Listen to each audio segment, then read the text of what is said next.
Since 1975, worldwide obesity has tripled. WHO estimates that by 2035, 51% of the worldwide population will be obese. Closely linked to this is diabetes, and it is today estimated that 10% of the adult population has diabetes. I'm from the company Novo Nordisk. We have a purpose of driving change to defeat chronic diseases like obesity and diabetes. We even take it so far, so we want to find a cure. I've been with the company for 27 years, and one of the reasons why I've been there is because this purpose is so close to myself. I really believe in it, and I've been part of the journey all the way through. I come from a family with family history of diabetes, and my grandfather died from the complications of diabetes.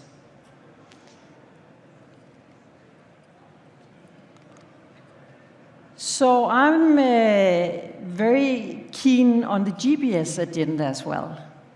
I came back a year ago from our GBS in India, where I have been heading the unit for 3 years throughout the COVID pandemic, which is for sure a very challenging thing for everyone.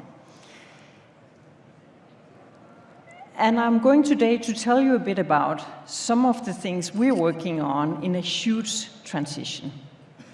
But first, a little bit back to what is this company Novo Nordisk, a pharmaceutical company? Well, we're headquartered here in Copenhagen.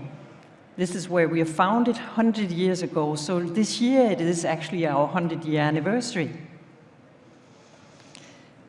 We have now 55,000 employees, which might not sound like a lot, but if I tell you that 1 year ago we were 45,000 employees, you can maybe imagine the growth we're in. We are also now the largest company in Europe, if you look at market cap, and we are amongst the largest pharmaceutical companies in the world.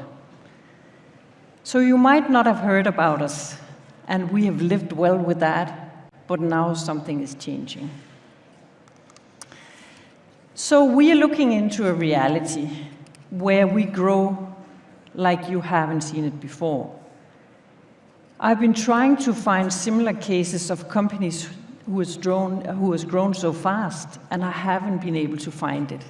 Maybe some of the tech companies, and we are looking very much towards Amazon, Google, and the like.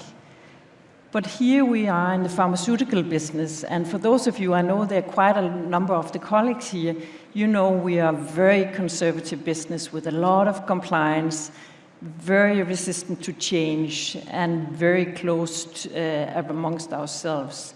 So we like to develop things ourselves in-house in the company. Now we are growing, like I told you, as a company. And we are in the middle also of a situation in the world where we need to think about the environment, we need to think about how we protect the climate, and how our footprint is minimized to something like zero. At the same time, the political or the geopolitical environment is changing dramatically. So we really need to see how we can handle all the risks that are coming up. So both internal change and also external change for us in Novo Nordisk. So what did we do? Well, we looked at our GBS and we said, we need to change something. We need to design a different setup. We've been in Bangalore where we have our main GBS. We've been there for 12 years. We started like everyone else with the finance function, and we've been growing. So today our GBS is actually all functions in the company. So we are a mini Novo Nordisk in Bangalore.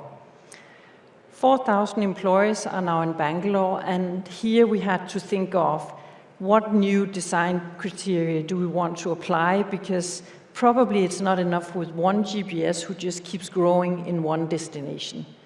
COVID taught us that risk is something we need to think very seriously about.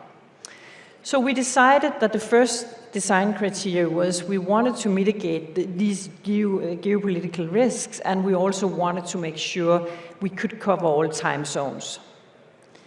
Secondly, we said, well, a GBS needs to be at least 200 FTEs. That's the minimum viable size.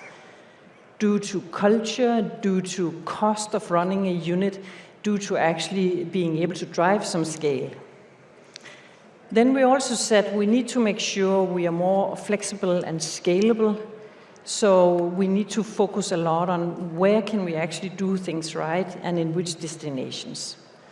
And then finally we said we need to think of being close to our big markets, and we need to also accommodate the various language needs that are there. Because let's be honest, and now I've been in India and I love India, but if you ask the colleagues in India, they will always say, we can cover everything, we can cover all time zones, all processes, don't even think about it, we can do it. And I must admit that if we looked at some of the big markets we have, like the US and China, they were not overly convinced about these arguments. So if I looked at the full number of processes in our GBS in India, we were lacking actually some critical mass from the Americas and also from the Far East. So that was sort of the start for how we designed these criteria.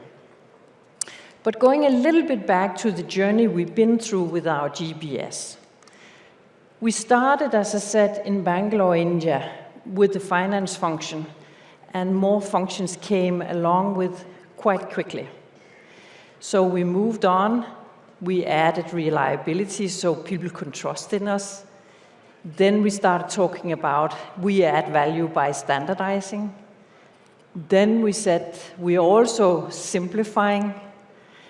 And then we are now talking about strategic impact. But that wasn't enough. We needed to really start thinking about how do we create a network of GBSs.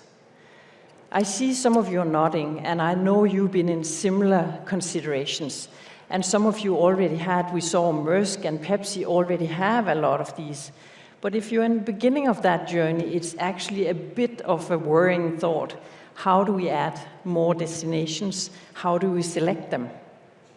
So we did a thorough study of analyzing where to go, and we decided we'll go to Mexico to cover the Americas, and we would go to Kuala Lumpur to cover the Far East. A number of criteria were applied, like do we see other GBSs being there? What kind of services do they apply? Because we don't want it only to be sort of finance and HR. We want it to be a broader scale. Then we also looked at how is the language capabilities in this country. We looked also, of course, at how safe is the destination, and do we feel we can establish ourselves with the values we have that are very strong in Novo Nordisk.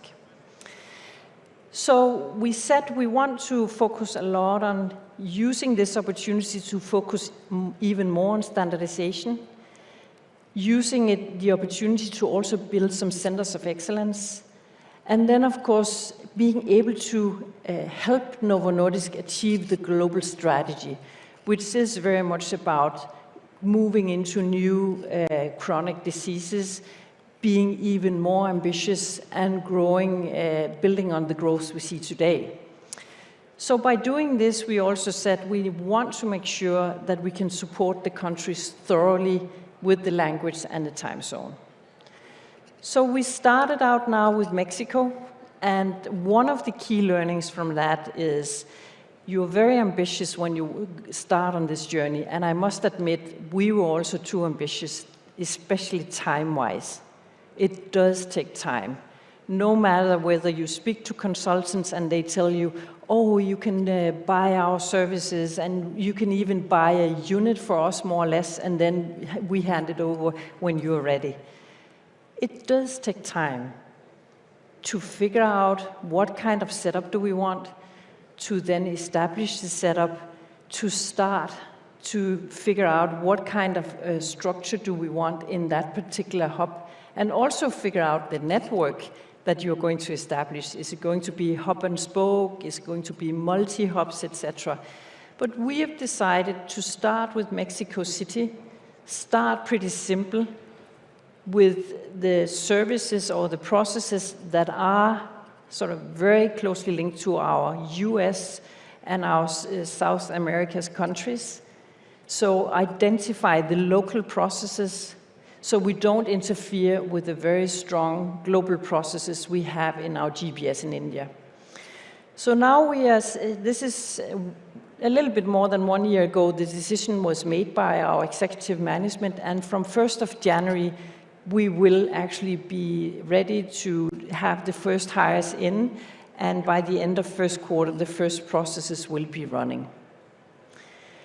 Then when we feel now we are pretty stable, we'll move on to Kuala Lumpur. And I can tell you, it's like a little bit like when you, and probably this is how it is with all changes, that you start with something and you realize afterwards people get more ambitious. So somebody also said, shouldn't we take Europe while we are at it? So we might do that, but I just cautioned them and said, remember the design criteria.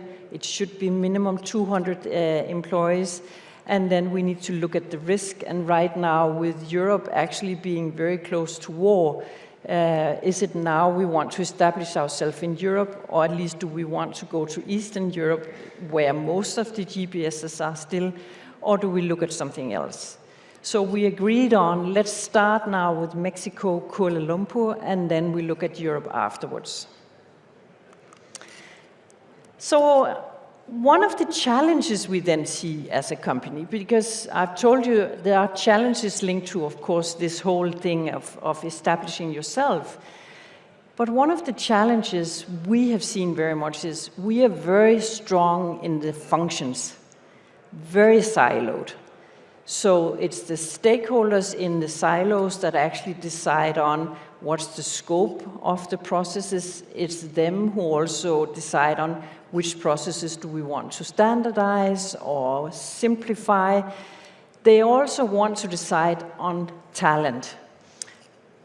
Mind you, having been in the destination, it is very difficult to sit far away and feel you have the ownership of something going on day to day in a GBS. So that's where we are now discussing a lot, because I actually believe that it is a big matrix. And we have then the centralized, so the GBS function that can actually work a lot on this cross-functional collaboration, the learning, the building of centers of excellence, and also developing the talent, as long as the functions actually allow it. So what we've done now, where we are moving more and more, and I'm not saying we are perfect here, because we are certainly not. We keep discussing it, and we have some fierce fights sometimes internally. But we're trying very much to place ourselves in the middle, so that the functions still have the knowledge about their particular processes, and they should be highly involved and feel a lot of ownership. But they also need to acknowledge that there is a lot of things going on in the GBS, and we should actually collaborate much more across functions.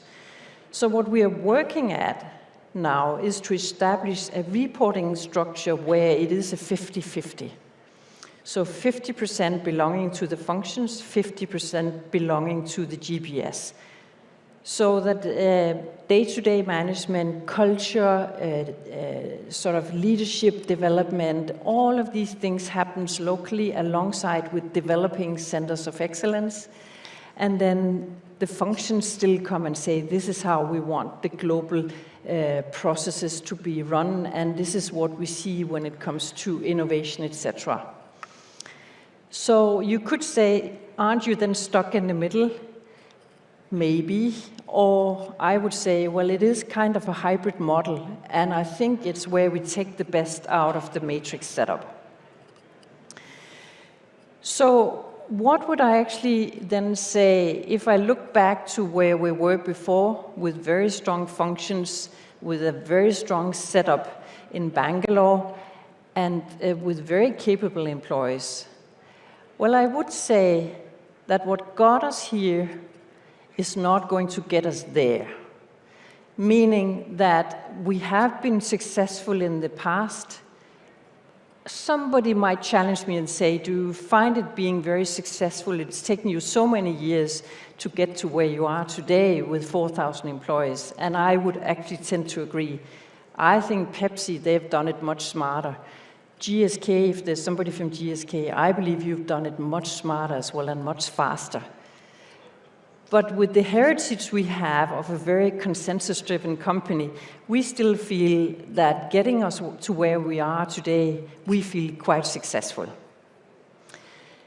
So I would say, from my point of view, what we need to focus on is cost and labor arbitrage is still there. It's still in fashion. We have to think of how we run an efficient business in our GBS for some of the stakeholders. Because especially our R&D colleagues doing a lot of this research, etc., that's not really their core focus area. They are focusing much more on the capabilities. So we should allow them to be in there, and we should also recognize that they need some very highly qualified people from the top shelf that they might even not be able to get in a lot of other destinations, but they can get it because we have placed ourselves in a destination or in 2 destinations now where these capabilities are available. So we will allow them to be there as well and maybe not focus so much on the labor arbitrage. And then we need to move from these very transactional operational processes into more sort of process ownership and into more strategic impact. So we have to work much more on how do we create value in a GBS. So I found it very inspiring to hear what some of the other GBSs were talking about when they talked about creating value. But it is difficult, I must say, because if you come from a culture of always measuring success in increasing number of FTEs in your GBS, it's suddenly different to say, well, let's not focus so much on the number of FTEs, but let's talk about value and how do you measure it? So we're discussing that a lot today. How do we measure it and how do we establish these centers of excellence? Because we believe they're there. And one of the first centers of excellence, we are actually establishing 2. So one is going to be very much within analytics, and one is going to be within master data management, because it cuts across many of the functions. And if we can do that, I believe we can create much more value than what we do today. And then, of course, the de-risking is going to be a key argument also for us, because we believe that with a changing world, we need to have this global network that can actually help our business no matter where they are.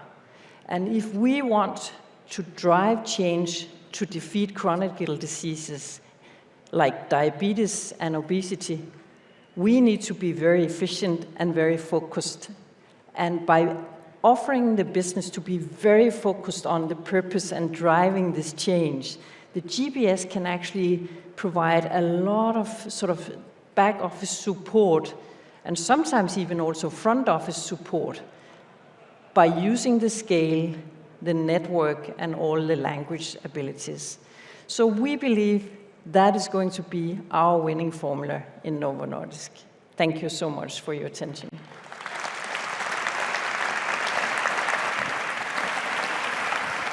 Thank you so much, Lene. Appreciate, the way you presented your story. I think Novo Nordisk is a very innovative company, and it feels that you really had to step up at some point, right, to cater for the big business success. And I think you articulated very well, how you're moving at.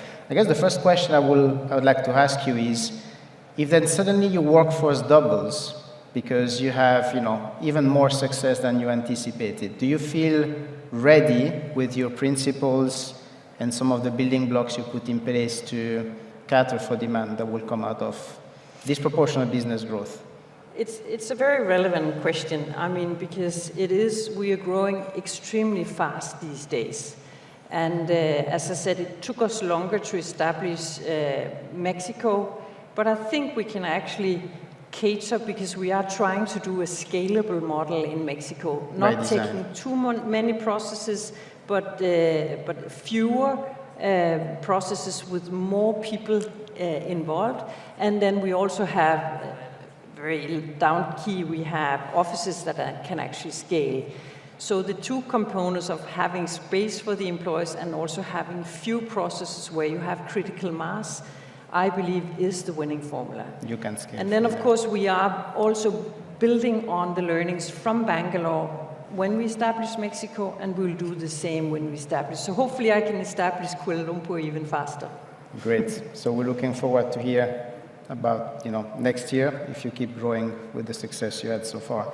We have a few questions from the audience. Just reading through, there's a few around governance. Question about how you manage the 50-50% ownership, the centralized, decentralized. Yeah. How do you manage this, concretely from aligning up front and then governing it day to day?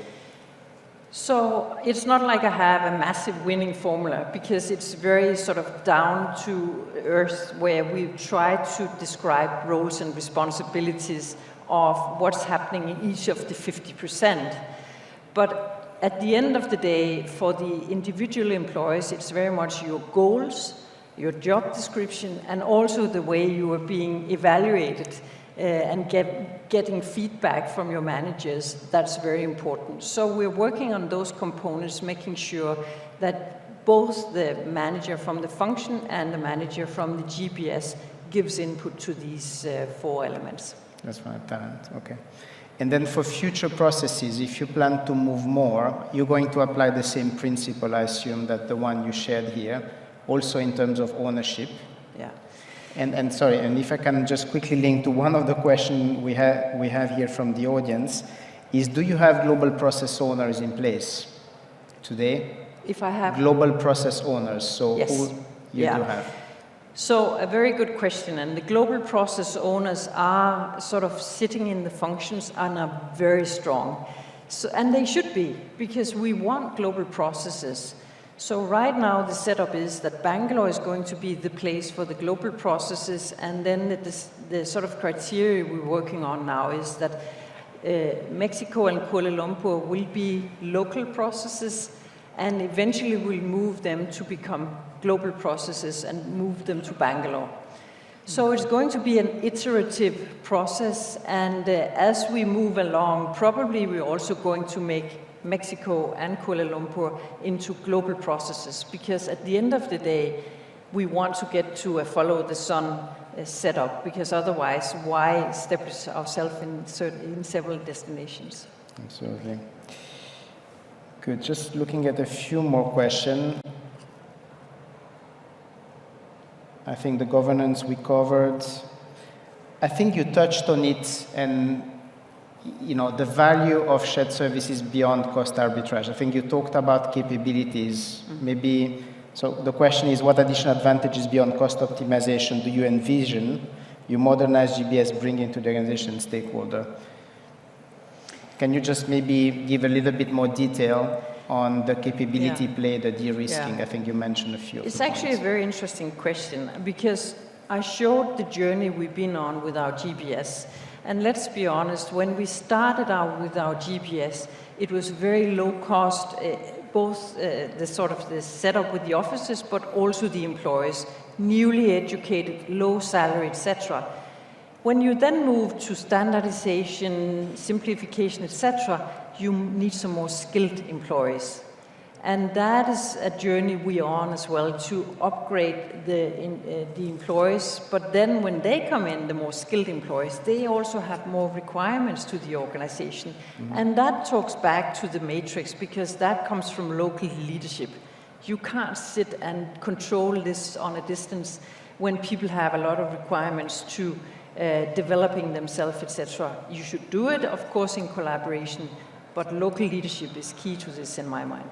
Yeah. And you also mentioned that you're building COEs in addition to your current. Yes, and I think the COEs are key to all of this, because that's a way to build the community, have the skills available, and continue to develop yourself and the organization. So I believe strongly in it for GBS, but by the way, also for other functions. We have time for one last question. So there's a question about the minimum critical mass of 200. Yes. How did you come up with that number? Nothing magic. It is somewhere between 200 and 250 in my mind.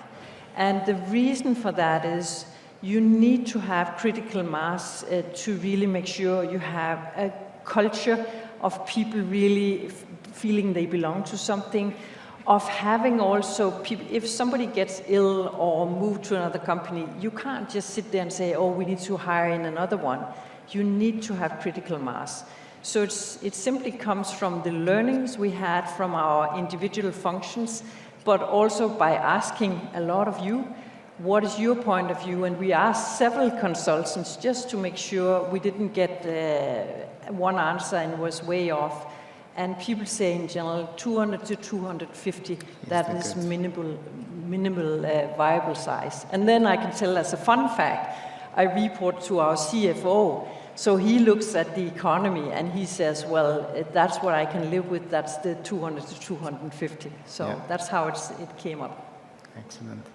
One last question. We have a little bit more than a minute. As we were talking, backstage, you were telling or explaining to me how you dealt with the COVID phase and, how you spent time in India. I thought it's an interesting story. Maybe if you can share some words.